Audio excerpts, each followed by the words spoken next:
Who was the African-American lady that sat in the colored section on a bus in Montgomery, Alabama, who refused to give up her seat and did not to a white woman? In March 1955, March the 2nd, 1955. So I know that you're all coming up with the answer. If you guessed Rosa Parks, you would be wrong. Let me just give you some information about what was going on in 1955 as it relates to colored passengers, because that's what Black folks, African Americans, were known as colored folks. These are the rules for colored passengers. Board all buses from the rear. If the driver asks you any questions, you simply say, yes, sir, or no, sir. You fill up the bus from the rear. If all seats are taken when the passengers, white passengers enter, the colored passengers must stand up and allow the white passengers to sit down, even in the colored section. If anyone calls you a name and say ugly things about you, you must keep quiet or either you get off the bus. These were the rules. These were the rules for colored citizens in Montgomery in 1955. And colored citizens took 90 years of this kind of abuse. Imagine 90 years of this kind of abuse. So if it wasn't Rosa Parks, then who was it? Her name was Claudette Colvin, 15 years old.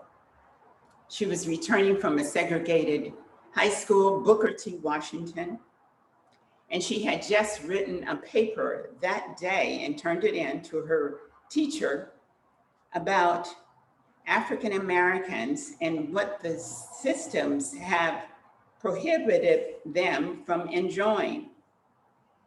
The one thing that she mentioned in the paper was that African Americans were not allowed to try on any clothes in a department store or general store.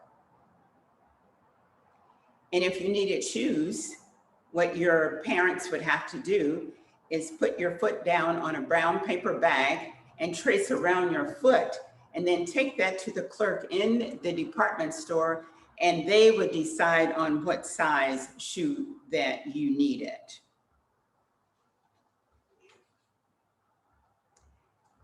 White people didn't want to try on shoes after a Black person's foot had been in them. So that was the reason you had to trace your foot, or your parents would have to trace your foot on a brown paper bag and show it to the clerk. Segregation was everywhere. The drinking fountains and the hobby horses that were in front of stores. Black children could not ride on the hobby horses. The schools were segregated, the churches, restaurants, waiting rooms, the public parks, the public playgrounds, and all public institutions were all segregated just because of the color of your skin.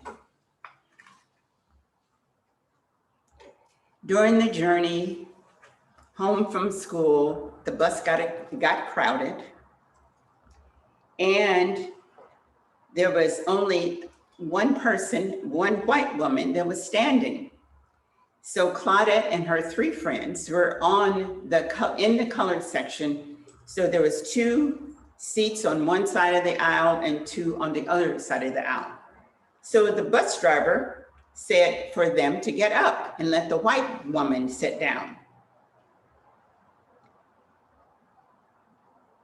Now, two of the Black girls did stand up, but the whole row needed to be vacated because the white woman would not sit on a row where the Black girls were sitting, even though that there was a whole empty seat there, 2 seats on the other side of the aisle. They just didn't want to feel, if they were sitting on the same row, that any colored people would be equal to them. So they wanted the whole row vacated. So 4 seats needed to be vacated for one white woman to sit down. So everyone was yelling to Claudette, get up, give the woman the seat, get up, get up, get up. But one of her friends, Margaret Johnson, said, she ain't got to do nothing but be Black and die. So the bus driver called the police, and she had to be physically removed from the bus because she was not going to walk off the bus. She kept saying that this is her constitutional rights and she paid her fares, and why should she have to get up? And she had learned all of this information because it was Black History Month just a few days before that. She was taken to the adult jail instead of the juvenile detention center. She was in jail for 3 hours, and then her mother and her pastor came and got her out of jail. Her minister's name was Reverend A.L. Johnson. She says, baby girl, we got a revolution now. She was charged with disorderly conduct, violating the segregation ordinance, assault and battery because they assumed that she had scratched one of the police officers with her long nails. Claudette's moment of activism was not a solitary or a random act on her part. One of her classmates, Jeremiah Reeves, was found having sex with a white woman who claimed she was being raped. And Jeremiah, to the day that he was executed, said that she was not raped and it was consensual.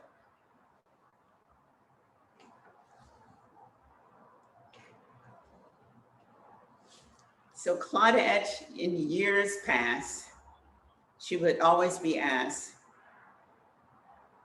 what made you just sit there and not get up? She said it felt like Harriet Tubman's hands were on one shoulder and Sojourner Truth was pushing her down on the other shoulder.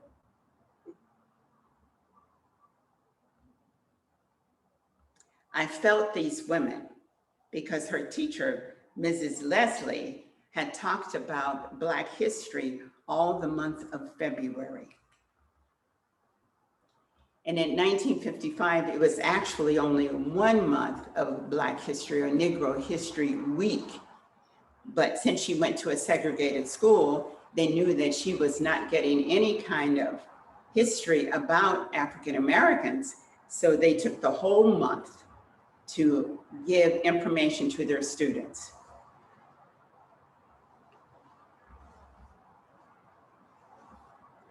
Rosa Parks, 9 months after Claudette was arrested for doing the same thing, not getting up out of the bus, December the 1st, 1955. But that arrest was staged and it was also planned very, very well. After she was arrested, a lady by the name of Joanne Robinson printed out the circulation, and I'm going to read it to you. Another woman has been arrested and thrown in jail because she refused to get up out of her seat for a white person to sit down. It is the second time since Claudette Colvin's case that a Negro woman has been arrested for the same thing. This has to be stopped. Negroes have rights too. For if Negroes did not ride the buses, they could not operate. 3/4 of the riders are Negroes. Yet we are arrested. We have to stand over empty seats. If we do not do something, this will continue. The next time it could be your daughter, it could be you or your mother. This woman's case will come on to court on Monday. We are thereby asking every Negro to stay off the buses Monday in protest of the arrest and trial. Don't ride buses to work, to town, to school, or anywhere on Monday. You can afford to stay out of school for one day if you don't have another way to get there except by bus. You can afford to stay out of town for one day. If you work, take a cab or walk. But please, children and grown-ups, don't ride the bus at all on Mondays. Please stay off the bus Monday. That first day of the boycott, which started on December the 5th, 1955, over 40,000 African Americans walked. The number 40,000 walked. Rosa Parks was fined $10 and the court cost was $4, which was equivalent to $134 in 2019. So in February the 1st, 1956, Claudette and 3 other women filed in the U.S. District Court in Alabama.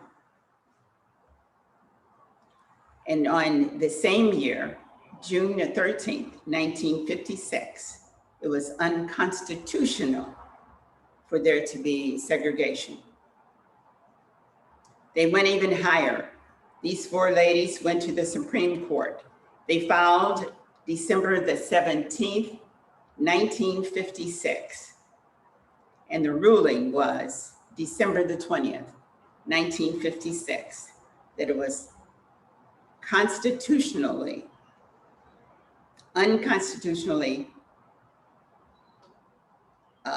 rule that segregation could not be in any public places. And that was throughout the United States. The boycott was strategic. It lasted 381 days, from December the 5th of one year to December the 20th of the next year. Of course, during this time, there was an offer and compromise, of course. And the offer and compromise from Reverend Martin Luther King, because he had a church in Montgomery, Alabama, that very simple, courteous treatment by the bus operators. Passengers to sit first come, first serve, with the Black people seated in the last or the back half of the bus, and the white people sit in the front half of the bus. And another demand, the third demand, was that Black people would be employed as bus operators on routes that are predominantly taken by Black people. Of course, this was not even considered, and that's why the bus strike went on for 381 days. So Claudette wasn't the first person that got arrested, but she was the only one, she was the first one that got an attorney to be the legal defense. And the notoriety came with Rosa Parks.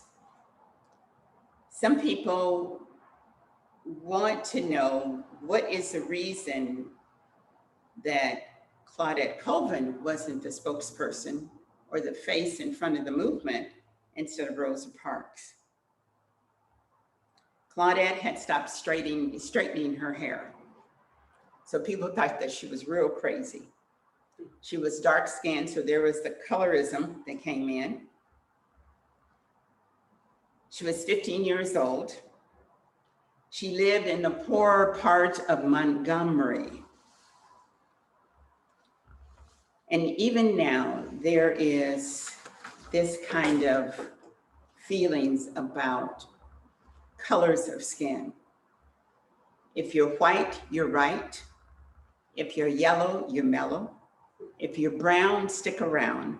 If you're black, stay back. And she would be considered black skin.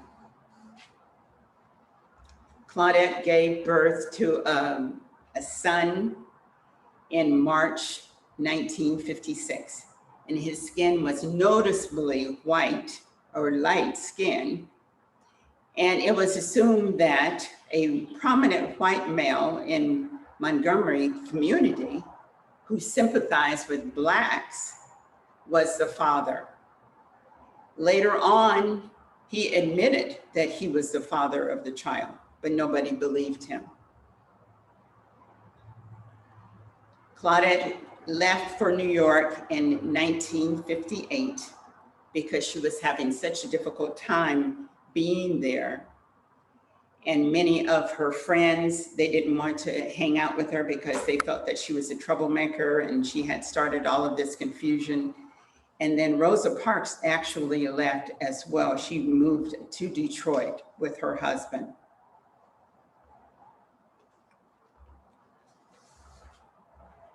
In New York with her son, she lived with her sister, Claudette, and she was a nurse's aide for 35 years in a retirement facility in New York. She had a second son as well. Claudette's mother told her when she was in Alabama to not say a word to anyone about anything that she had done in terms of resisting arrest and all of that. And she did that. In closing, this is another example of those unsung heroes. There are many museums. There's lots of information. All of the textbooks have no indication of Claudette Colvin actually being the spearperson or spearhead for this movement, which was the most powerful Black movement in the United States. There is a call for action that you can write postcards, letters, tweets, Instagrams, and calls, and texts, and faxes, and all of that to the museum in Washington, D.C., that there needs to be some space for her. There's a huge area for Rosa Parks. So in closing, I would encourage you to, now since you have this information, to do something with it. Be an accomplice, not merely an ally.